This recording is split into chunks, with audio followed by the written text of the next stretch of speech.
Hi everyone! Ngayong araw po ay isusurprise ko po yung aking kapatid at magpa-flight ngayon yung asawa niya from Davao to Doha at wala po siyang kaalam-alam sa surprise ako sa kanya na pupunta yung asawa niya dito sa Qatar ngayong araw.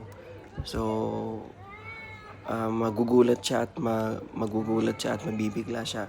So, ayan na, palabas na yung asawa niya at tingnan niyo yung reaction niya. Ha? Ano trabaho to nakaping kog bag. Kuha to. Sabi ko sa kanya, ay na, ini yung box, kunin mo na yung naka-pink.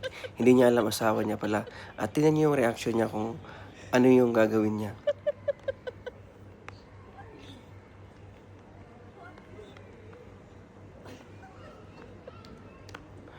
Walang kaimik-imik. Hindi siya makapaniwala na dyan na pa rin asawa niya. Welcome. Kamusta ang biyahe? O, di ba? Onya ka mo diya, gusto mo diya. Ang pagkakaalam niya yung asawa niya pumapasok sa trabaho. Hindi niya alam na sa airport na pala. So, congratulations sa aking kapatid at sa asawa niya. At enjoy your stay in Qatar at mabuhay kayo. Wala sa payan, Ayan. wala sa payan gyud, magi sa At payan. nasa likod po yung aming mga kasama at saka yung pinsan ng aking hipag. Yung igagaw oh. First time lang magkita for 5 years.